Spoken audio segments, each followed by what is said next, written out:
Hi friends, welcome to Annam's recipes. இன்னைக்கு soft idli எப்படி செய்யலான்னு பார்ப்போம்.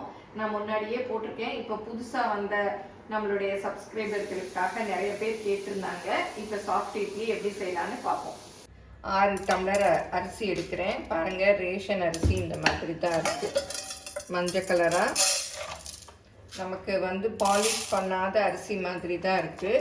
6 உலக்கு நான் எப்பவும் போடுவேன் இல்லையா, அதே மாதிரி 6 டம்ளர் எடுத்துக்கிறேன். 2 3 4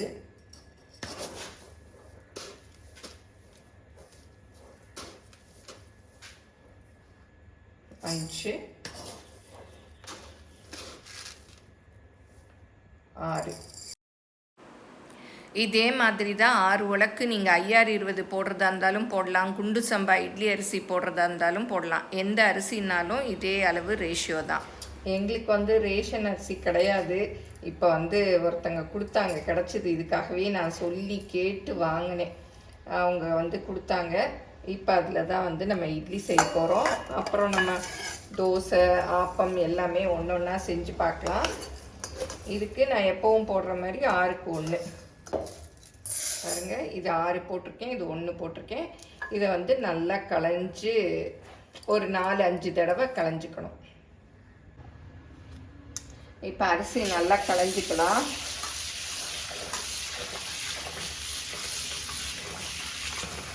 நல்லா சுத்தமாக தான் இருக்குது, ஒன்றும் வாசம் கூட இல்லை, நல்லா தான் இருக்குது. இந்த தண்ணியெல்லாம் நான் செடிக்கு ஊற்ற போகிறேன். இதே மாதிரி 4 தடவை களைஞ்சிக்கணும், தண்ணி கிளியராக வர்ற வரைக்கும். இப்போ இட்லி அரிசியும் நல்லா களைஞ்சிட்டு ஊற வச்சுட்டேன். நல்லா தண்ணி ஊற்றி உளுந்தும் களைஞ்சி ஊற வச்சுட்டேன். பாருங்கள், தண்ணி இந்த மாதிரி கிளியராக வர்ற வரையும் நல்லா களைஞ்சி எடுத்துக்கணும். நான் ரேஷன் அரிசி வாசம் அடிக்கும் அப்படின்லாம் நிறைய பேர் சொன்னாங்க. இது நல்லா தான் இருக்குது, நல்ல வாசமாக தான் இருக்குது. ஆர்கானிக் அரிசி மாதிரி கூட இருக்குது. இப்போ ஊறின பிறகு அரைச்சிக்கலாம். நான் வெந்தயமெல்லாம் சேர்க்கலை, வெறும் உளுந்தும் அரிசியும் தான். நீங்களும் சுவையாக சமைக்கணுமா, எங்கள் மசாலா பொடிகளை யூஸ் பண்ணி பாருங்கள். அதெல்லாம் வாங்கணுன்னா ஸ்க்ரீனில் வர்ற வெப்சைட்டுக்கும் வாட்ஸ்அப் நம்பருக்கும் போய் ஆர்டர் பண்ணிங்கன்னா நீங்கள் வேணுங்கிறத வாங்கிக்கலாம். இப்போ ஊற வச்சு 1 மணி நேரம் ஆச்சு. திறந்து பார்க்கலாம். பாருங்கள், நல்லா ஊறிடுச்சு. உளுந்தும் நல்லா ஊறிடுச்சு, அரிசியும் ஊறிடுச்சு. உளுந்து ஆட்டுறதுக்குள்ளே அரிசி இன்னும் கொஞ்சம் ஊறிடும். இப்போ நம்ம உளுந்த கிரைண்டரில் போட்டுடலாம். இப்போ உளுந்த கிரைண்டரில் போட போகிறேன். நான் ஏற்கனவே சாஃப்டாக இட்லி எப்படி அவிக்கிறதுங்கிற வீடியோ கூட போட்டிருக்கேன். இப்போ போட்டுக்கலாம் கிரைண்டரில்.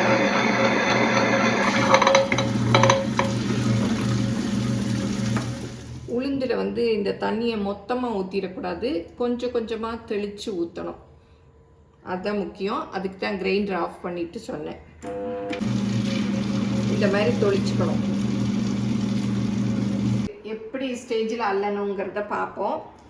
பாருங்கள், நல்ல வெண்ணெய் மாதிரி இருக்குது. இதை தண்ணியில் இப்படி போட்டோன்னா மிதக்கணும். பாருங்கள், அப்படி வெண்ணெய் மாதிரி மிதக்குது பாருங்கள். இந்த மாதிரி மிதக்கணும். அதுக்கு தான் தண்ணியை தொளிச்சு ஆட்டணும். இல்லாட்டா இந்த மாதிரி வெண்ணெயாக வராது. தொளிச்சு ஆட்டினீங்கன்னா பாருங்கள் எப்படி இருக்குது, இந்த மாதிரி வரணும். இப்போ பாருங்கள், ஊற வச்சு நான் உளுந்தும் ஆட்டி முடிச்சுட்டேன். தண்ணி கொஞ்சம் கலங்கலாக இருக்க மாதிரி இருக்குது. அதனால இதையும் நான் எடுத்துட்டு தான் அரிசி போட போகிறேன். ஏன்னா அப்புறம் இட்லி கலராக ஒயிட்டாக வராது இல்லையா, அதனால. ஆனால் ஒரு ஸ்மெல்லும் இல்லை, நல்லா இருக்குது. நம்ம என்ன ஒரு 4-5 தடவை கழுவணும், அவ்வளோதான். அரிசியை நல்லாவே ஊறிடுச்சு. நான் ஒரு 2 மணி நேரம் ஊற வச்சுருக்கேன். நீங்கள் கூட ஊற வைக்கிறதுனாலும் ஊற வச்சுக்கலாம். பாருங்கள், நல்லா ஊறிடுச்சு. உளுந்த மாவெல்லாம் அள்ளிட்டேன். இப்போ அரிசியை போட்டுக்கலாம்.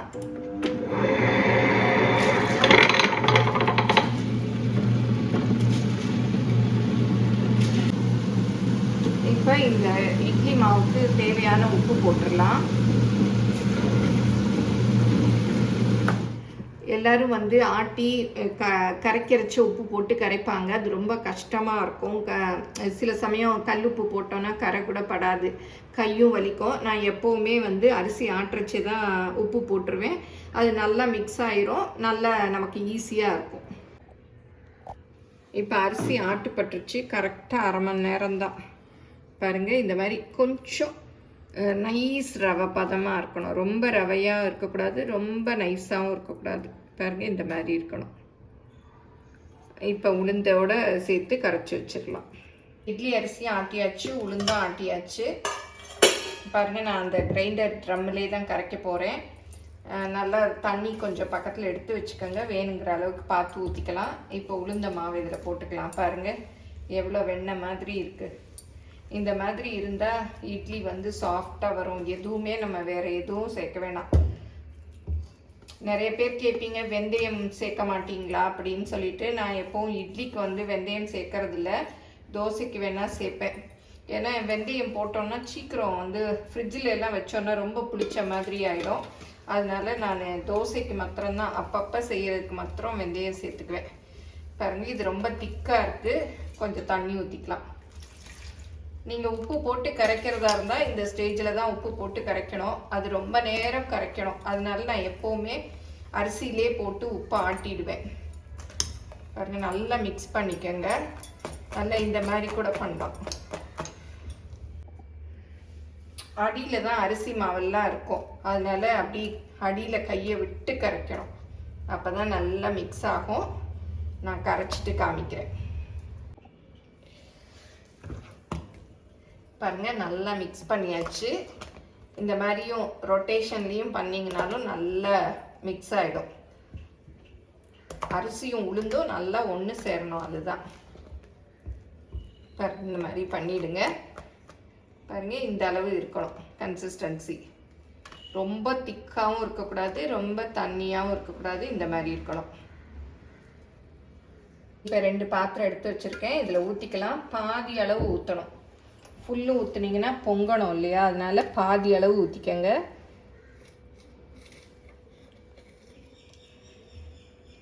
பாருங்கள், இந்த அளவு ஊற்றிருக்கேன். இதுலேயும் பாதி அளவு ஊற்றிக்கங்க. பாருங்கள், 3 பாத்திரத்தில் ஊற்றி வச்சுட்டேன். பாதி அளவுக்கு தான் ஊற்றிருக்கேன். ஏன்னா பொங்கி வரணும் இல்லையா? அதனால பாதி ஊற்றிருக்கேன். இதெல்லாம் மூடி அப்படியே 8 மணி நேரம் புளிக்க விட்டுறலாம். நான் ரெகுலராக என்ன பண்ணுவேன்னா, 1 மாத்திரம்தான் வெளியில் வைப்பேன். வெளியில் வச்சு புளிக்க வச்சு இட்லி ஊற்ற வச்சுக்குவேன். மற்றதெல்லாம் தூக்கி ஃப்ரிட்ஜில் வச்சுருவேன்.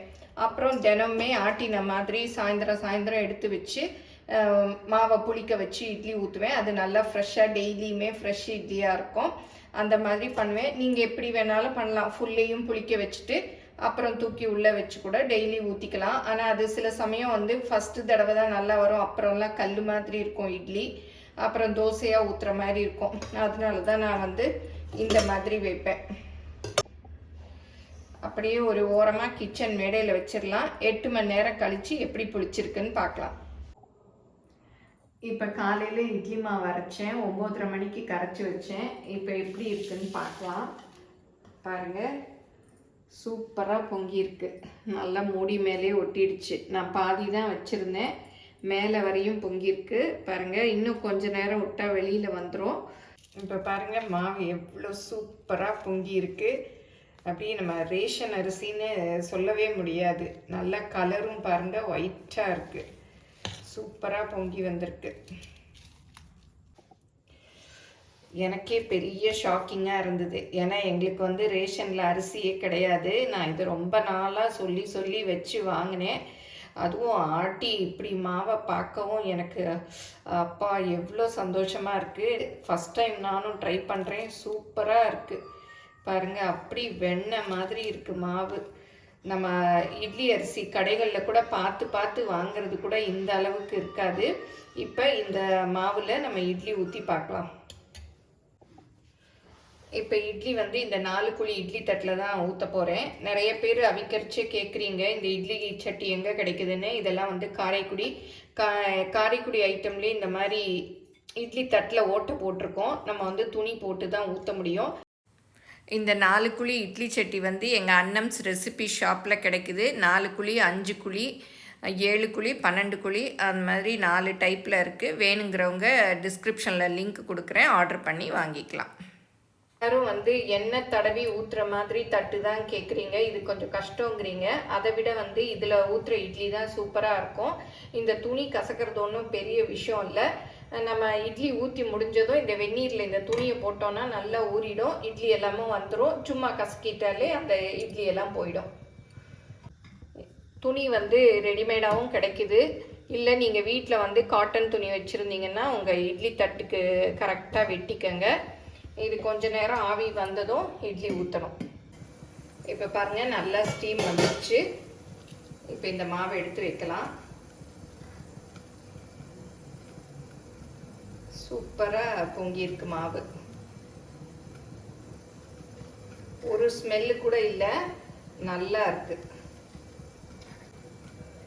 மூடி வச்சிடலாம், 10 நிமிஷத்தில் வெந்துடும். இப்போ 10 நிமிஷம் ஆச்சு, திறந்து பார்க்கலாம். நல்லா வெந்துருச்சு. இப்போ தண்ணி தெளிச்சுட்டு தொட்டு பார்த்தா ஒட்டாமல் வரணும். பாருங்கள், ஒட்டலை, நல்லா வெந்துருச்சு. இந்த இட்லி சட்டி வேணும்னா எங்கள் அண்ணம் ஷாப்பில் கிடைக்குது. நீங்கள் வந்து ஆர்டர் பண்ணி வாங்கிக்கலாம். நான் டிஸ்கிரிப்ஷனில் எங்கள் ஷாப்போட அட்ரஸும் ஃபோன் நம்பரும் கொடுக்குறேன். பாருங்கள், நல்லா வெந்துருச்சு.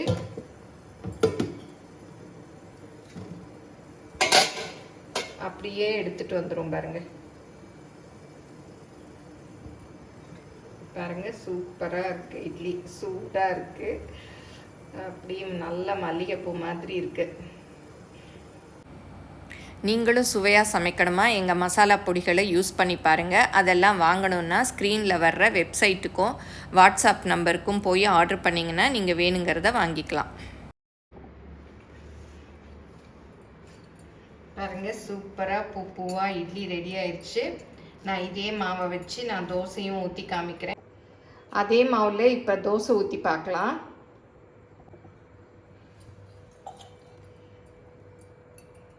கொஞ்சமாக எண்ணெய் ஊற்றி இந்த மாதிரி இது பண்ணிக்கணும். அப்போ தான் வந்து தோசை நல்லா எடுக்க வரும். மொத்தமாக ஊற்றிட்டோன்னா எடுக்க வராது. இப்போ அப்படி தான் வச்சுருக்கேன், நான் தண்ணி ஊற்றிலாம் கரைக்கலை.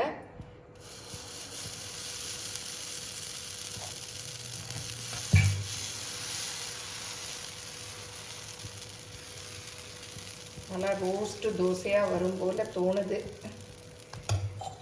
கொஞ்சம் எண்ணெய் ஊற்றிடலாம். இதை அப்படியே மூடி வச்சிடலாம். அடுப்பை வந்து மீடியமில் வச்சுக்கோங்க. இப்போ திறந்து பார்க்கலாம். பாருங்கள், சூப்பராக ரோஸ்ட் ஆயிடுச்சு. நல்ல கிறிஸ்பி தோசையாக வந்துருக்கு.